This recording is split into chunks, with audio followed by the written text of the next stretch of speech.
Starting your day off with a take on Vegas you won't get anywhere else. Hi, I'm Holly Madison, and I listen to Brian Shapiro. Hi, this is William Shatner, and I listen to Brian Shapiro. Hey, this is Larry the Cable Guy, and I listen to Brian Shapiro. Why? Because I'm a good American. So is he. And if you don't listen to him, you need to pack up and leave this country. This is the Vegas Take with Sharp and Shapiro. Come on, guys! What's up, everybody? It is Sharp and Shapiro, the Vegas Take, baby, on a Tuesday. Glad you could join us. A lot to get to today. We've got a busy show, particularly hour number 2 as well. We got some great guests coming up. So in hour number 2, we're going to be speaking with a guy by the name of Dan Holmgren. He's been a limo driver for years in this town. Claims he lost his job because of speaking with Mark Davis, the owner of the Raiders, for a few minutes. It's a bizarre story. It's a crazy story. And we have an exclusive interview with this guy. He's going to be in studio coming up at 7. Claims to be a long Raiders fan, lifelong Raiders fan. It's a sad story, really, too. So we're going to get to him coming up in hour number 2. Also, you might remember this name if you're a UNLV basketball fan or, a basketball fan here in Vegas. He coached at Findlay Prep. He was the interim coach and a former assistant coach at UNLV, and he is doing a phenomenal job. My friend Todd Simon going to be joining us coming up in hour number 2 as well. I'm going to ask him, you got 3,200 people showing up to Southern Utah games. Did he ever think there'd be more fans showing up to a Southern Utah game than a UNLV basketball game? I'm going to ask him that and much more coming up. But, yeah, we got to get to the news of the day. And, yeah, there's quite a bit of news, particularly in regards to Donald Trump. I want to start with this, and I want to be very clear. This woman, Omar, who is clearly an anti-Semite, clearly she has made hateful term towards Israel and Jewish people. So Donald Trump spoke about it today, and she said she unequivocally apologizes. Does anybody buy that? I don't buy it.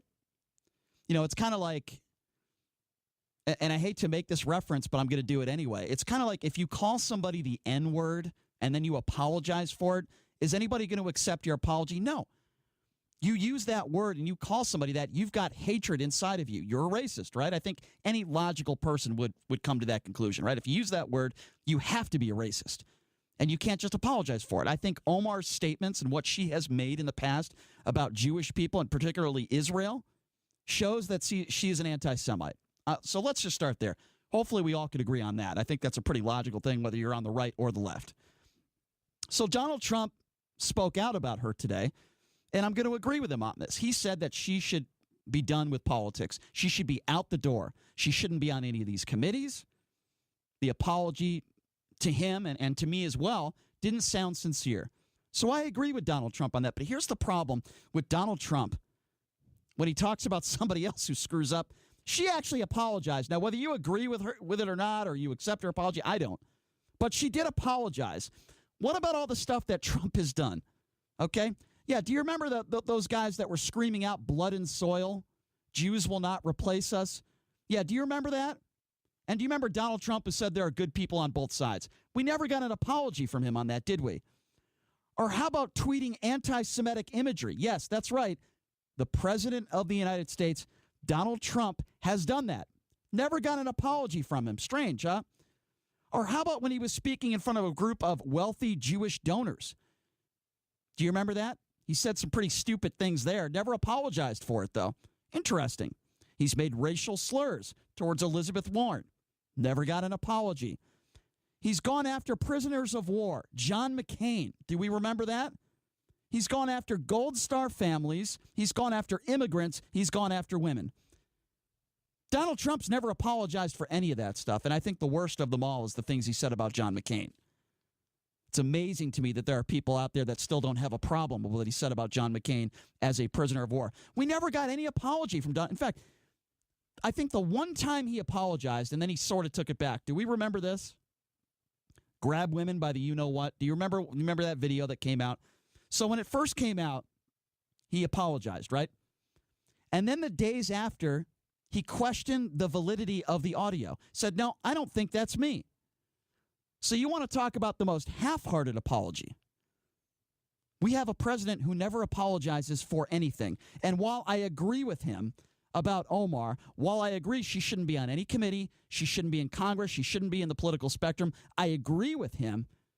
The president of the United States right now is the last person that I want to hear talk about not accepting an apology. This is the man who insults probably every single person that disagrees with him and says some just horrific things about people. Have you ever heard Donald Trump sincerely apologize for anything? Yeah, I haven't. I haven't. And the lies continue. The man lies every single day. And I've criticized plenty of Democrats yesterday, plenty of Democrats last week with this bizarre situation in Virginia. And it is bizarre. The governor should not be the governor. He should be out. Fairfax should be out. It is a disgrace. And I haven't heard any logical Democrat that is backing this guy. And if they do, they're idiots, as far as I'm concerned. So, yeah, I attack both sides of the aisle, but the president lies all the time. I'll give you another example. Just yesterday, when he made that speech in El Paso, these are Donald Trump's comments. Quote, if you would say as an example that tonight 69,000 people signed up to be here, he said, now the arena holds 8,000, and thank you, fire department. They got in about 10,000. Thank you, fire department. I appreciate it. Well, according to the fire department spokesperson, Enrique Aguilar, he told the El Paso Times that Trump did not receive permission to exceed the limit and that there were only 6,500 people inside the building during the president's rally. By the way, the Coliseum only holds 6,500 people, so good job, Mr. Trump, doing your homework on that lie. You didn't even bother to do that, so it's not even a believable lie. You could prove it to be false. And by the way, there were thousands more watching Trump's speech on big screens outside the facility, but that's not Trump. That's not who Trump was talking about. Blatant lie. And then he lied about bettor ORourke. He said, so we have, let's say, 35,000 people tonight. He said, ORourke, he said he has 200 people, 300 people. Well, that's also a lie because estimates from ORourke's anti-border wall show that he had 7,000 to 8,000 people attending his rally. Some other attendance reports put it up as high as 10,000 to 15,000. Now, why do I bring this stuff up? Why would I bring it up? I bring it up because this is important. The president of the United States exaggerates and lies on a daily basis. What type of credibility does he have? Don't tell me I'm nitpicking. Don't tell me, well, he just, moved the numbers a little bit. No. He started this since day one in his inauguration. Remember when he said this is the biggest inauguration, biggest crowd ever? Well, that was completely false. There were twice as many people at the Obama inauguration. He lied from day one. That is my point. If you like his policy and you like him as a president for whatever, that's fine. I don't have a problem with that. If you like some of his policies, great. You think the wall will be the best thing in the world? Great. Can we have somebody in office that tells the truth? Can we have an administration that tells the truth? Isn't that important to you? Morality? And don't bring up Obama. Don't bring up Hillary. Don't bring up Bill Clinton because these people aren't in office right now. Doesn't matter. I'm talking about the president of the United States that is in the Oval Office as we speak. And yes, at another Trump rally, there was more violence. That's right. A BBC cameraman at the rally yesterday was violently attacked. Do you think the disruption would have stopped Donald Trump from saying, no, look, guys, take it easy. We don't want to, assault anyone? No. That's right. One of these nut jobs who support Trump, and I'm not saying everybody's violent who supports Trump. That's not what I'm saying. But this guy decided to attack this cameraman while Donald Trump continues with his speech. And yes, there was a statement by the White House today saying, well, we don't support violence. But guess what? President Trump didn't say anything about it. Wouldn't it show a little bit of moral clarity and leadership if the president said, look, I want people to be excited at my rallies, but I don't want people to be violent towards the media. Don't you think that would have been appropriate? Don't you think that would have been a good thing for the president? No, but he won't do it.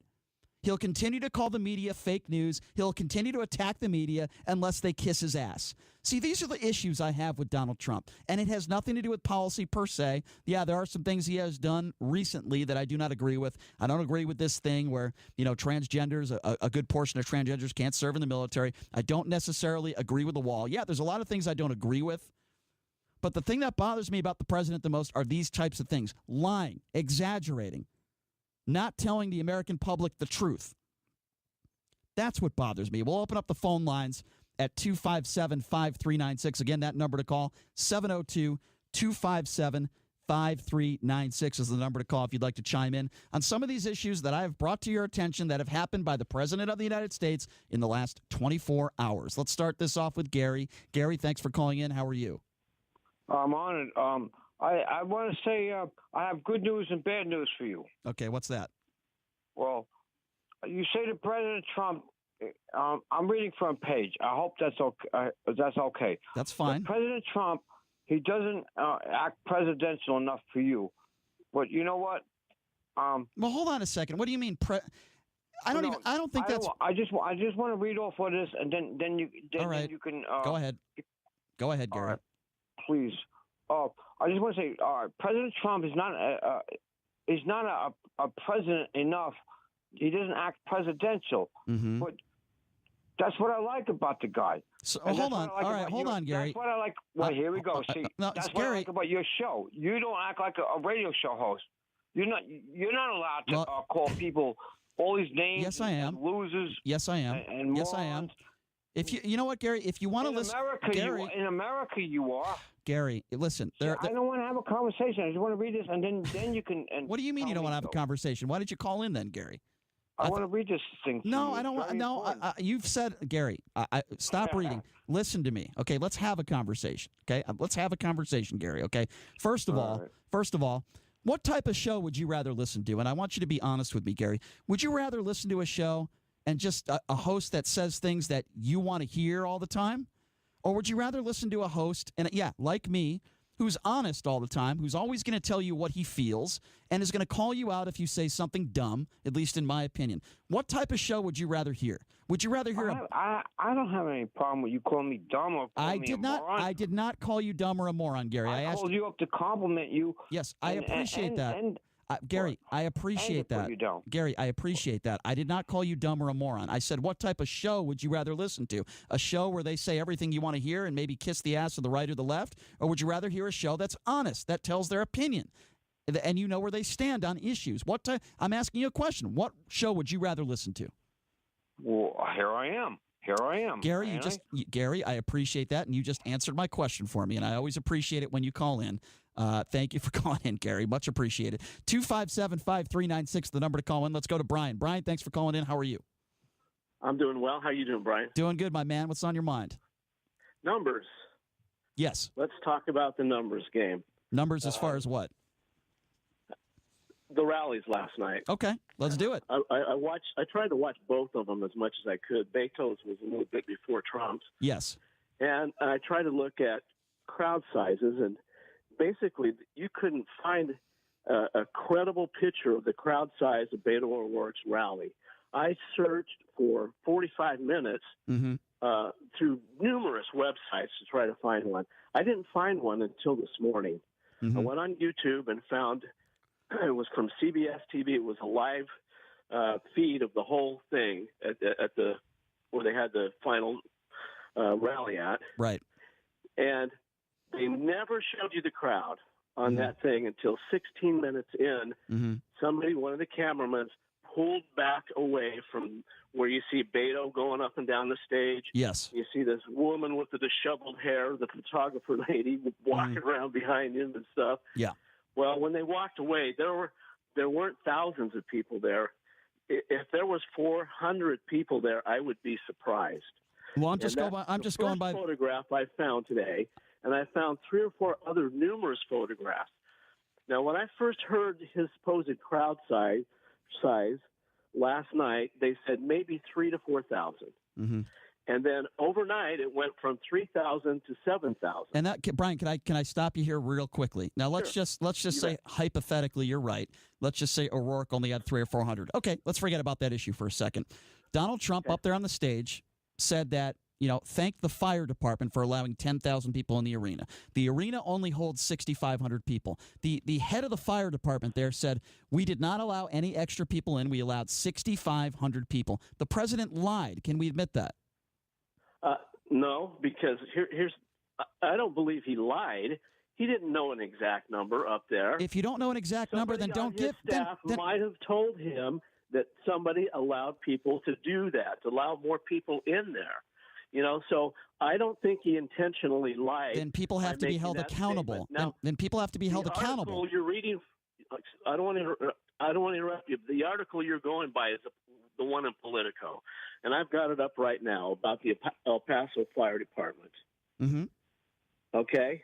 So find me an article that says there were more than 6,500 people in the arena, and I'll listen to you. Well, what I want to talk about is what he said about the people outside. Okay. The fire department chief.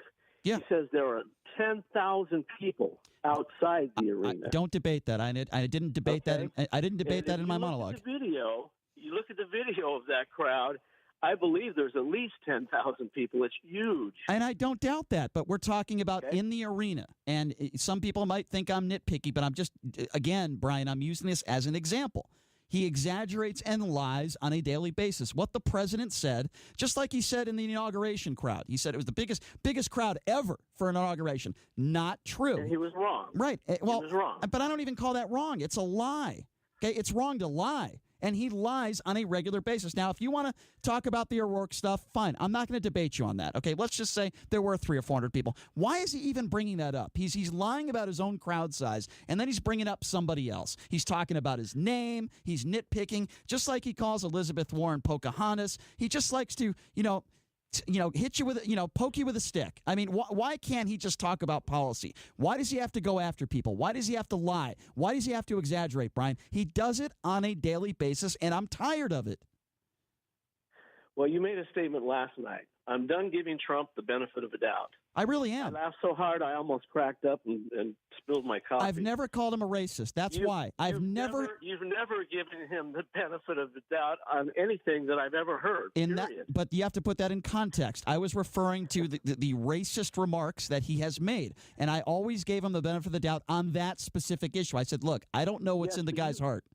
That's what I was referring to. Racist because he capitalized trail. That's just and one. JD rightfully, your cohort rightfully told you that it says campaign trail.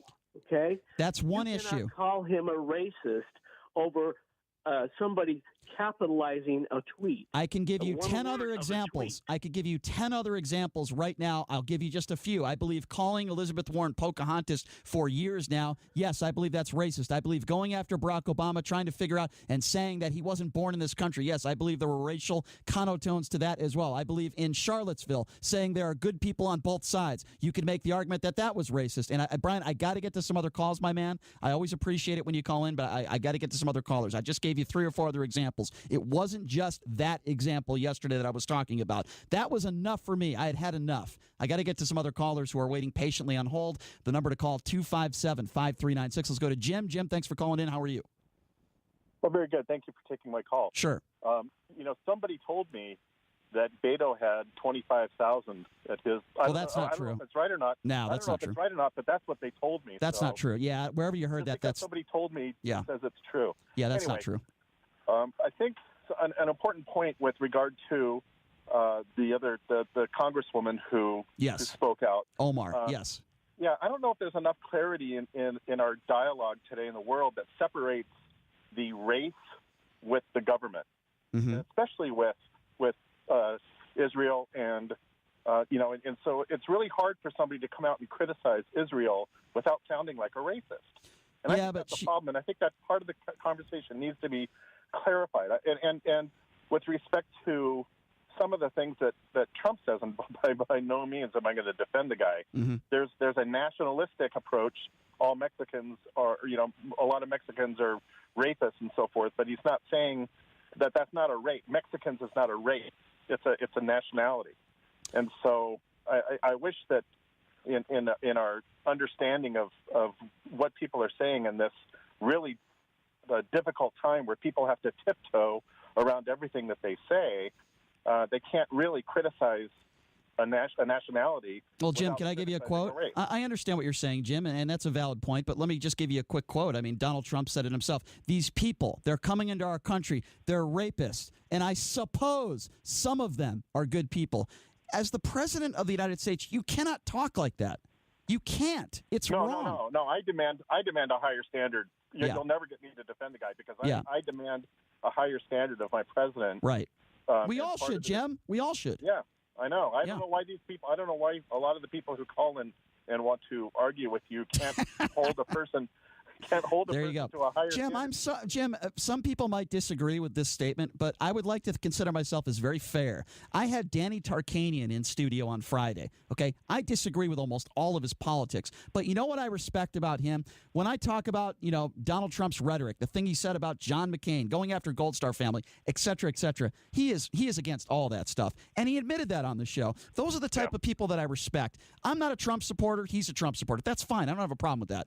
But we have to call out politicians, and I'm not just talking about Trump. I'm talking about these idiots in Virginia, Jim. This racist governor who thinks blackface is okay, and then he lies about it. Yeah. We need to call out anybody who is elected. I agree, and if we set a standard, then we have to stick to it. But yes, I think that part of that standard should be an understanding between nationalism and racism.